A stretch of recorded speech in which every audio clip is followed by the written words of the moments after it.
자, 소돔과 고모라가 이제 하나님께서 멸망하신다고 말씀하셨어요. 그 멸망하는 모습을 어떻게 표현하고 있는가? 오늘 본문 말씀 24절, 25절에 있는 말씀을 한번 보십시오. 24절에 여호와께서 하늘 곧 여호와께로부터 유황과 불을 소돔과 고모라에 비같이 내리사 그 성들과 온 들과 성에 거주하는 모든 백성과 땅에 난 것을 다 엎어 멸하셨더라. 엄청난 재앙의 모습이에요. 여러분들 그림으로 그려보시길 바래요. 하늘이 시커멓고요. 그리고 하늘에서 번쩍번쩍거리는 그런 불빛들, 유성 같은 거 있죠. 그런 것이 하늘에서 쏟아져 내리는 거예요. 불도 쏟아져 내리고 그것이요 그냥 듬성듬성 이렇게 쏟아져 내리는 게 아니라 비같이 쏟아져 내린다 그랬어요. 어렸을 때 그런 장난도 많이 쳤습니다. 비를 내가 한번 피해 보겠다고 막 이렇게 뛰어다니면서 막 이리 피하고 저리 피하고 막 했지만 결국에는 피할 수 없잖아요. 비같이 쏟아져 내렸다. 이것은요, 우리 인간의 힘으로 이것을 피해 나갈 수 없다고 하는 거예요. 하나님께서 이 유황불과 그리고 불 이런 것을 하늘에서부터 완전히 이 땅을 이 소돔과 고모라 땅에 집중적으로 내리시는 비처럼 내리시는 이러면서 하나님께서 거기를 다 엎어서 멸하셨다라고 기록을 하고 있어요. 25절 마지막 절에 보세요. 다 엎어 멸하셨더라. 완전히 엎어버린 거예요. 그냥 살짝살짝 여기 잠깐, 여기 조금 남겨주고, 저기 조금 남겨주고, 요 지역은 그래도 괜찮으니까 그냥 건너뛰고, 이런 게 아니에요. 소돔과 고모라 땅 이 전체가 완전히 갈아 엎어지는 그런 사건이 일어나게 된 겁니다. 이것은 자기 스스로 다시 일어설 수 없도록 만드시는 거예요. 여기 조금 저기 조금 하면 인간의 습성이 뭐 어떤 게 있겠어요? 다시 잡초 같은 근성이 일어나죠. 그러면 또 다시 옛 모습으로 돌아가는 그 모습이 있단 말이에요. 그러나 완전히 갈아엎으신 것은 뭐냐면 스스로 일어날 수 없게끔 만드시는 거예요. 그러면서 뭐를 인정하겠습니까? 아, 내가 할 수 없는 것들이 있구나. 내가 할 수 없는 것들이 있구나. 이것은 전적으로 하나님께서 하신 일이구나. 이것을 인간으로 하여금 깨닫게 하시는 거죠. 자, 그러면 무엇을 멸하셨는가? 무엇을 멸하셨는가? 오늘 그것을 본문 말씀을 통해서 한번 보기를 원합니다. 25절을 다시 한번 볼게요. 25절. 그 성들과 온들과 성에 거주하는 모든 백성과 땅에 난 것을 다 엎어 멸하셨더라. 여기서 네 가지를 전부 하나님께서 멸하시는 장면이 나타납니다. 이것은 단지요 소돔과 고모라 땅에만 일어난 일이 아니라 오늘을 살아가고 있는 우리들에게도 굉장히 시사하는 바가 커요. 그래서 다시 한번 깊이 한번 묵상해 보시기를 바랍니다. 자, 제일 먼저 멸하신 게 뭐였었어요? 성들을 멸하셨다 그랬어요. 성들을 멸하셨다. 이 성이라고 하는 것은 뭐냐면 그동안에 자기 자신들을 보호해 주고 있었던 것들을 의미합니다.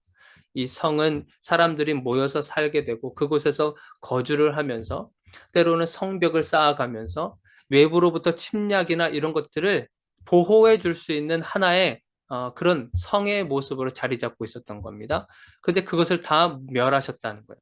자신들을 보호해 주고 있었던 것들을 전부 다 멸하셨다는 거예요. 소돔과 고모라 이 땅을 보호해 주고 있었던 것들이 그동안에 뭐가 있었겠습니까? 우상들도 굉장히 많이 있었겠죠.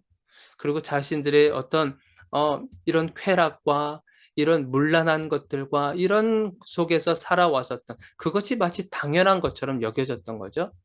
그래서 그러한 것이 자기들을 보호해 줄 수 있다. 하나님이 아닌 하나님 외의 것들, 그런 것들로 그동안에 성을 쌓았고 자기들을 보호해 주고 있었다고 하는 것들이에요. 그런 걸 전부 다 하나님이 멸하셨다고 하는 겁니다. 대표적으로 어떤 것이 있겠어요? 우상이겠죠? 하나님이 아닌 다른 것들, 우상. 오늘날 전쟁을요, 오늘날에 두 가지 전쟁이 있다고 합니다. 자, 첫 번째 전쟁은 뭐냐면 예배 전쟁입니다. 예배 전쟁. 내가 하나님을 섬길 것인가? 하나님을 내가 예배할 것인가? 아니면 우상을 섬길 것인가? 우상을 예배할 것인가? 이 둘 중에 하나라는 거예요. 중간은 없습니다. 하나님을 섬기든지 우상을 섬기든지 둘 중에 하나예요. 그래서 예배 전쟁이 오늘날 일어나고 있고요. 또 하나 전쟁은 뭐냐면 경제 전쟁입니다. 경제 전쟁. 하나님의 방법으로 내가 하나님의 재정 원칙을 사용해서 돈을 벌 것인가? 아니면 사탄이 주는 사단의 재정 원칙을 가지고 내가 돈을 벌 것인가? 똑같이 돈을 버는 건 똑같습니다. 그러나 방법이 틀려요. 이게 경제 전쟁이 오늘날에 일어나고 있는 겁니다. 여기서 우리가 조금 더 깊이 한번 좀 생각해 볼 필요가 있는 것이 뭐냐면 우리가 구분해야 될 것이 있어요. 우리는 돈과 이런 것들은 사실 필요한 거예요. 이 세상을 살아갈 때 여러분들 돈이 없으면 안 되잖아요. 돈이 없으면 우리가 살아갈 수가 없어요. 돈이 없으면 우리가 병원에 간다 할지라도 그 속에서 우리가 돈이 있어야 병원도 갈 수 있는 거죠. 우리가 먹고 살아가는 것도 마찬가지예요. 당장에 어떤 마트에 가서 물건을 산다 할지라도 그냥 맨몸으로 가서 물건 집어들고 오면 도둑이에요. 돈이 있어야 마트에 가서도 뭘 살 수 있단 말이죠. 여러분들 집을 얻을 때도 마찬가지지 않겠습니까? 누구 집주인한테 가서 돈이 없는데 이 집을 내가 살고 싶습니다. 이렇게 얘기하면 정신병자 소리 됐죠. 돈이 기본적으로 사실은 필요한 거예요. 우리가 삶을 이 땅에서 살아가는 데 있어서 우리에게 필요한 것들이 이런 돈이 있을 수도 있단 말이죠. 그러나 우리가 여기에서 구분해야 될 건 뭐냐면 필요한 것과 그 필요한 것을 어떤 의미를 부여하는 것은 정말 우리가 조심해야 되는 것입니다.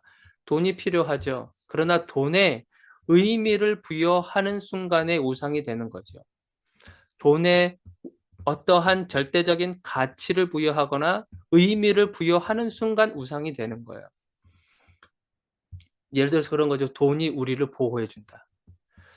돈이 여러분들을 보호해 줄 수는 없잖아요. 그런데 의미를 그렇게 두는 거예요. 대표적인 것이 뭐가 있어요? 여러분들 출애굽기 32장에 보면 아주 중요한 그리고 이스라엘 백성들에게 있어서 정말 치욕스러운 그런 사건 중에 하나가 나타나는데 그게 뭐냐면 금송아지 사건입니다. 모세가 시내산에 가서 하나님의 명령을 받고 시내산에 올라갔어요.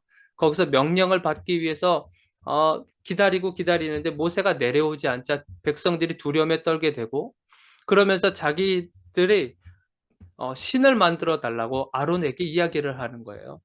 그런데 아론이 거기에다 대고 백성들한테 이야기를 합니다. 그러면 여러분들이 귀걸이와 금붙이와 이런 모든 것들을 다 가져오십시오.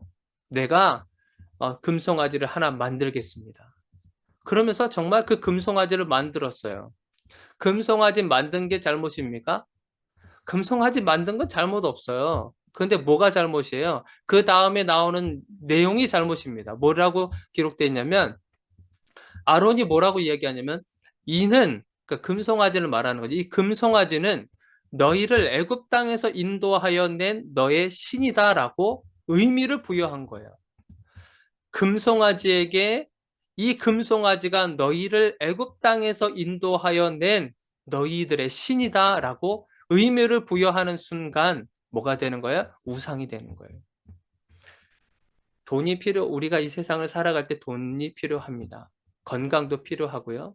그리고 때로는 어떤 권위자의 위치에 가는 것도 필요합니다.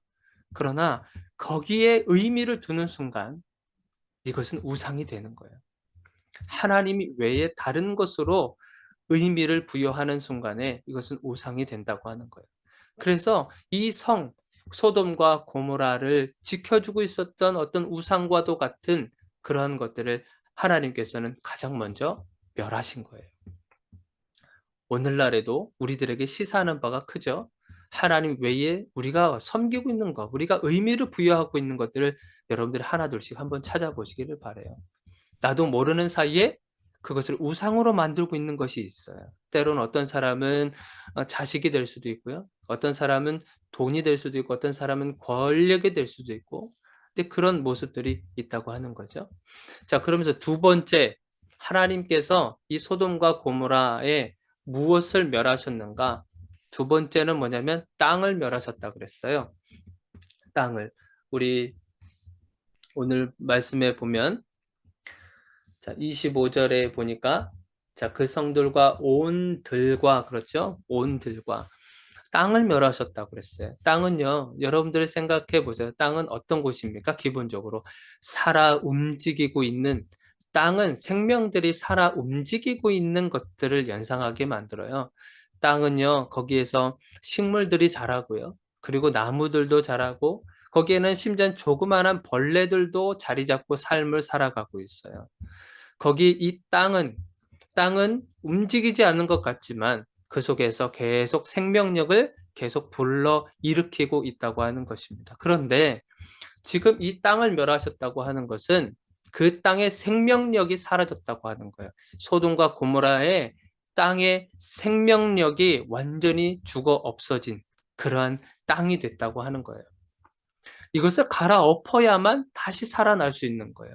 완전히 갈아엎어야. 여러분들 농촌에 가면 그렇잖아요. 한겨울에 땅이 완전히 얼어버리잖아요. 거기에는 씨를 뿌려도 뭐 이렇게 할 수 없잖아요. 그런데 이제 날이 풀리고 봄이 되고 그러면 그 땅을 다 갈아엎어 버립니다. 다시 완전히 새롭게 땅을 갈아엎어 버리죠. 그래야 그 땅이 다시 일을 할 수 있고 숨을 쉴 수 있고 하기 때문에 그래요. 마찬가지 이 소돔과 고모라 이 땅은 하나님이 보시기에 영적으로 완전히 죽어 있는 땅을 얘기하고 있습니다. 그 마음밭 자체가 완전히 영적으로 죽어 있다고 하는 거예요. 아무리 의인 한 사람이었던 롯이 정당하게 그리고 멸망의 예언을 하는 그 가운데서도 이렇게 하시면 안 됩니다. 이런 일을 하면 안 됩니다. 이것은 하나님 앞에 범죄하는 것이다. 그렇게 이야기를 함에도 불구하고 전혀 귀를 닫아버리는 그렇게 영적으로 완전히 무너져 있고 죽어 있는 그 땅을 지금 말하고 있는 거예요. 그 땅을 하나님께서 멸하셨다고 하는 겁니다. 창세기에 우리가 지난번에 살펴봤지만 하나님께서 세상을 창조하실 때 그 땅에는 혼돈이 가득했다고 그랬습니다. 혼돈이 가득했다 그랬어요. 질서가 없는 거죠. 아무것도 질서가 없이 정말 너저분하게 있는 그 모습을 바라보면서 하나님께서는 생명체, 창조물들을 하나둘씩 창조하시면서 그 혼돈되어 있었던 그 땅을 하나님께서 질서를 잡아가는 것을 보게 돼요. 하나님이 손을 대셔야 그 땅이 다시 살아나게 되는 겁니다. 굳어져 버린 우리 인간들에게도 마찬가지죠. 저와 여러분들의 삶 속에 이미 굳어져 버린 이 마음밭들이 다 있어요.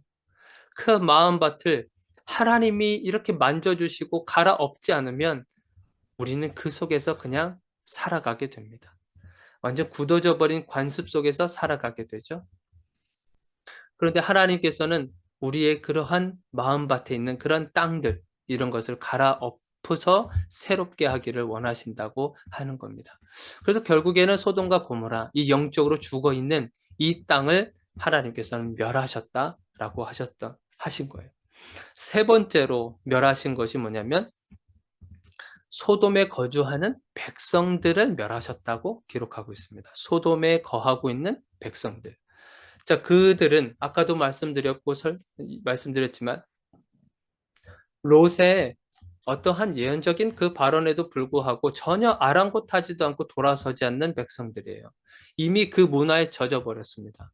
그것이 정당하고 그렇게 살아가는 것이 맞고 그 가치관에서 살아가는 것이 성공의 비결이고 그 흐름대로 살아가는 것이 맞다고 이미 젖어 있는 그런 상태이기 때문에 어떠한 말도 들려지지 않는 그 백성들을 말하는 겁니다.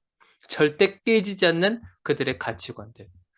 그런 가치관을 가지고 살아가는 백성들을 하나님께서 멸하셨다고 해요. 노아 때도 마찬가지죠.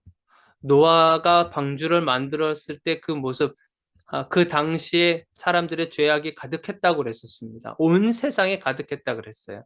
의인 한 사람으로 있었던 노아가 방주를 만들고 있는 그 모습을 바라보면서 사람들이 얼마나 비웃었겠습니까? 하나님께서 홍수를 내리실 것이다. 하나님께서 심판의 홍수를 내리실 것이다. 라고 아무리 선포한다 할지라도 그 주변에 있는 사람들은 아무도 콧방귀를 끼지 않습니다. 전혀 귀에 귀담아 듣지 않아요. 이게 이상하게 오늘날과 좀 비슷하지 않아요? 아무리 우리가 예언적인 발언을 하고 예수님이 곧 오십니다. 예수님이 이제 오실 날이 얼마 남지 않았습니다. 우리가 깨어서 기도해야 됩니다.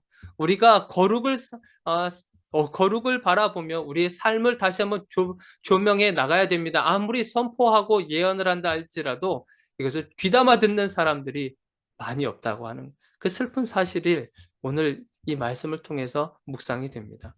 그런데 조금 달랐었던 그런 민족이 있어요. 참 신기하게도 요나서 3장에 보면 요나서 3장에 보면 여러분들 잘 아시죠? 하나님께서 요나 선지자에게 그 아수르의 수도인 니느웨에 가서 하나님께서 이 땅을 멸하실 것이다 라고 예언을 해라. 그렇게 이 요나에게 심부름을 시켰잖아요. 그런데 요나가 그 속에 가서 하나님의 말씀에 불순종하고 다시스로 갔다가 결국에는 큰 물고기에 잡히고 다시 또 살아나고 나서 결국에는 니느웨로 갔어요. 가서 그 땅에 가서 선포를 했습니다. 그 온 니느웨 성을 전부 다 가서 돌아다니면서 이야기를 한 게 아니에요. 그냥 한 곳에 가서 그것도 큰 소리로 한 것이 아니라 그냥 들릴 듯 말 듯한 그냥 들을 사람은 들으시오 할 정도로 그냥 작은 소리로 그냥 이렇게 이야기를 했던 거예요. 자, 그런데 놀라운 일이 일어납니다. 자, 제가 한번 읽어드릴게요. 요나서 3장에 보면 요나서 3장 4절에 보면 무슨 말씀이 있냐면 40일이 지나면 니느웨가 무너지리라 이렇게 선포를 한 거예요. 그랬더니 5절에 뭐라고 기록됐냐면 니느웨 사람들이 하나님을 믿고 금식을 선포하고 높고 낮은 자를 막론하고 굵은 베옷을 입었더라. 심지어는 그 니느웨 왕도 똑같이 회개하는 역사가 일어나게 되었었어요. 그래서 너무 상반되죠. 소돔과 고모라 그리고 이 니느웨 아수르의 수도. 아수르는 이스라엘 민족들을 그렇게 괴롭혔던 민족입니다. 그런데 이 두 민족 간에 너무나 상반된 모습들을 보게 돼요. 아무리 선포를 한다 해도 하나님의 예언적인 말씀을 선포한다 그래도 귀담아 듣지 않는 소돔과 고모라. 그런데 작은 목소리로 선포를 했는데 거기에 반응을 보였던 니느웨. 결국에는 이들의 완전 상반된 모습을 보게 되죠. 그래서 이 소돔과 고모라 땅에 거주하는 귀를 닫고 사는 정의의 귀를 닫고 의의 귀를 닫고 거룩함의 귀를 닫고 살아가고 있는 이 백성들을 결국에는 하나님께서 멸하시는 것을 보게 됩니다. 자, 마지막으로 네 번째 하나님께서 멸망을 시킨 건 뭐냐면 땅에서 난 것들을 멸망시켰다고 기록하고 있습니다. 땅에서 난 것들이 뭐겠습니까? 그 땅에 살면서 그 땅에서 일구어낸 모든 결과물들이겠죠. 그 땅의 소출들, 그 땅에 농사를 짓고 또 그 땅에서 아이들을 교육시키고 또 어떤 재정적인 그런 결과물들, 어떤 문화적인 결과물들 이런 모든 것들이 다 포함되어 있겠죠. 그런 것을 전부 다 그 땅에서 난 것이기 때문에 그것을 전부 멸하셨다고 하는 거예요. 자, 이만큼 멸하셨다고 하면 여러분들 소돔과 고모라는 끝장나지 않겠습니까? 스스로 일어설 수 있는 그런 자생력이 이제 더 이상 일어날 수가 없어요. 이렇게 하나님께서 한 번 심판을 하시겠다고 결정을 하시면 그 누구도 막을 수 없습니다. 사람의 힘으로도 막을 수 없고요. 사람의 어떠한 전략을 짠다 할지라도 그 비같이 폭포수같이 내려붙는 그 심판 속에서 살아남을 사람은 아무도 없는 거예요. 자, 이 심판, 참 무섭게만 느껴지죠? 그러나 우리가 희망을 가진 것은 뭐냐면 이 심판은 소돔과 고모라 땅에 지금 일어난 것이고 그 소돔과 고모라 땅에 살고 있는 롯, 하나님께서 의인으로 인쳐주신 롯은 구원을 받게 되는 거죠. 나중에 우리가 심판을 받게 되지만 결국 이 땅에서 심판을 받게 되는 것은 하나님을 멀리하고 하나님 없이 살아가는 자들, 그들에게 내려지는 심판입니다. 그러나 그 심판을 우리 의인들은 그 심판에서 제외가 되는 거죠. 자, 소돔과 고모라 결국에는 이 멸망을 당하게 되고 심판을 받게 되는데 그 모습을 본 롯의 아내, 롯의 아내의 모습을 한번 보시기를 바라요. 26절입니다. 26절. 롯의 아내는 뒤를 돌아보았으므로 소금 기둥이 되었더라. 소금 기둥이 되어버린 롯의 아내를 기록을 하고 있습니다. 롯의 아내가 왜 뒤를 돌아봤겠어요? 여러분들 이해가 되지 않겠습니까? 인간적으로. 롯도 소돔과 고모라 땅을 나올 때 굉장히 지체했잖아요. 롯도 그랬지만 롯의 아내가 더 많은 그런 희생과 롯보다도 아내들이 더 희생을 많이 하잖아요. 사실은. 롯의 아내가 그 소돔과 고모라 땅에서 얼마나 참 힘들고 또 이민자의 삶이잖아요. 그런 삶을 견뎌내고 그 속에서 아이들을 낳고 또 그 속에서 살아내고 그런 모습들이 정말 처절하게 삶을 살아온 흔적들이 그 소돔과 고모라 땅에 있다고 하는 거예요. 그런데 그 땅에서 나오려고 하니 얼마나 아쉬움이 크겠어요. 그리고 아깝게만 느껴지지 않겠습니까? 내가 얼마나 노력하고 얼마나 최선을 다해서 그 땅에서 그렇게 살아왔는데 이걸 전부 다 버리고 와야 되는 그 심정이 참 롯의 아내에게 가장 크게 있지 않았나라는 생각이 들어요. 그러면서 결국에는 뒤돌아보지 말고 나오라고 했는데 그 말씀에 불순종을 하게 돼서 소금 기둥이 되어버린 거예요. 소금 기둥이 된 것은 앞으로 하나님께서 앞으로 펼쳐나가실 그 하나님의 역사를 더 이상 보지 못한다고 하는 거예요. 과거와 그리고 아쉬움 속에 머물고 있으면 하나님의 새 역사를 절대 보지 못한다고 하는 영적인 의미가 있습니다. 저는 저 스스로 삶을 살아보면서 이 소금 기둥이 내가 아니었나라는 생각을 요즘 들어 많이 합니다. 제가 소금 기둥이었구나라고 하는 그렇게 인정할 수밖에 없는 그러한 시간들을 요즘에 많이 묵상을 하게 됩니다. 과거의 삶, 그리고 어떤 삶의 방식들, 그리고 가치관들, 깨지지 않는 그런 사상들, 그러니까 이런 것들을 제가 인정하고 싶지 않은 거죠. 인정하기 싫은 그런 나 자신을 어, 보게 된 거예요. 최근 들어서 정말 내가 살아온 것이 맞다고 하는 것에 대한 그 고집불통 같은 거 있잖아요. 그걸 인정하고 싶지가 않은 거예요. 내가 살아온 방식이 맞다고 계속 우기고 싶은 그런 마음이 있는 거예요. 잘못됐음에도 불구하고 그것을 자꾸만 내 안에서 우기고 싶고 신앙적으로 내가 바로 서고 있다. 건강한 신앙을 가지고 있다라고 하면서 자꾸만 그것을 인정하고 싶지 않은 것들이 내 안에서 자꾸만 있는 거죠. 요즘에 저를 보고 있습니다. 나도 정말 그런 사람이었구나. 애써서 부정하려고 했죠. 신앙이라는 이름으로. 나는 그런 사람이 아닌데 애써서 내가 욕심이 있었던 사람인데 욕심이 없는 사람이구나. 자꾸만 이걸 부정하고 싶은 거죠. 내가 욕구가 있는데 내가 이것을 자꾸만 눌러버렸구나. 라고 하면서 내 자아의 모습들 그것을 찾아가면서 내 속에서는 자꾸만 이런 부딪힘이 있는 거죠. 부정하고 싶은 거예요. 인정하고 싶지 않은 거예요. 그것이 거짓된 내 모습이 신앙이라고 하는 것으로 덮여져서 내 속사람이 내 속에 있는 그것이 내 진짜 모습인데 그것을 가리고 있는 내 자신을 보게 된 겁니다. 그래서 이 소금 기둥이 바로 나였구나. 나도 어쩔 수 없는 사람인데 내가 그동안 왜 이렇게 누르면서 살아왔는가. 그러면서 소금 기둥처럼 서 있는 제 자신을 보면서 이것을 많이 묵상하게 됐어요. 하나님의 역사를 보지 못하는 자로 지금 살아오고 있구나.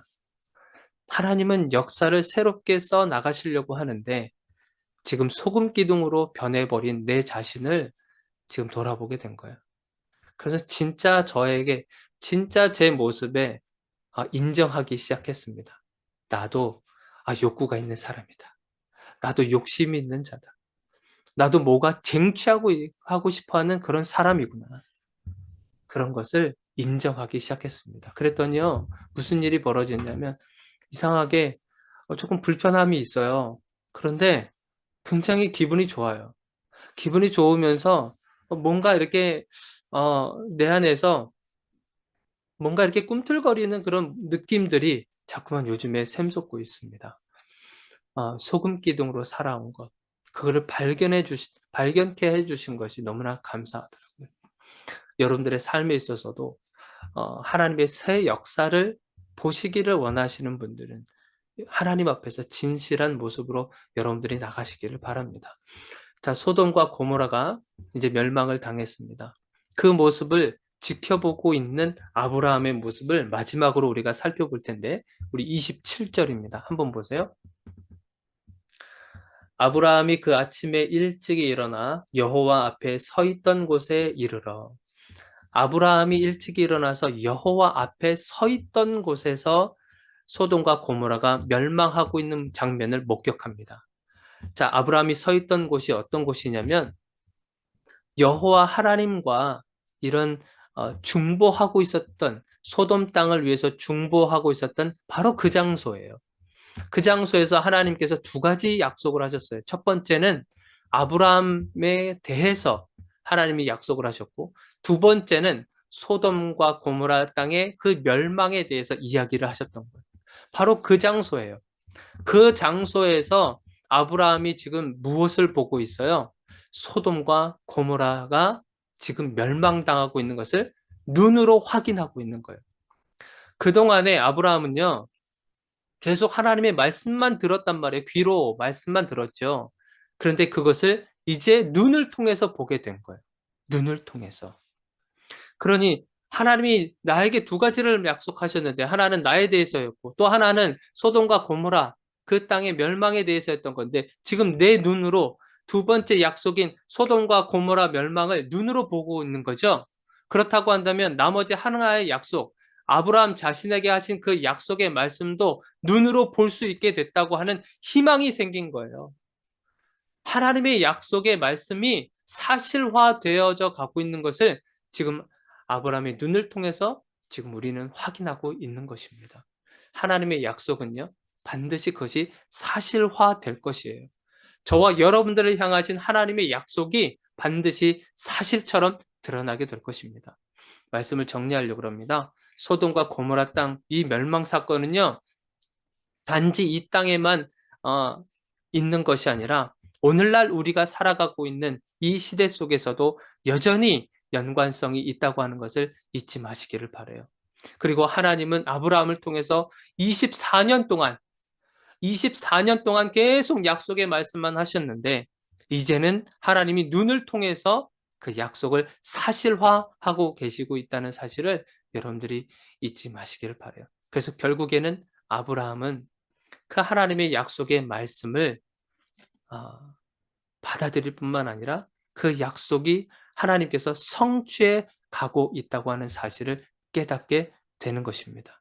이것은 아브라함에게만 속한 것이 아니라 저와 여러분들에게도 동일합니다. 우리를 향하신 하나님의 약속이요, 지금 성취를 향해서 가고 있다고 하는 사실을 여러분들이 믿기를 바랍니다. 그래서 이번 한 주간 살아가실 때 그 약속을 꼭 붙들고 그 성취하는 그날까지 여러분들이 주님 붙들고 살아가시기를 주의 이름으로 축원드립니다.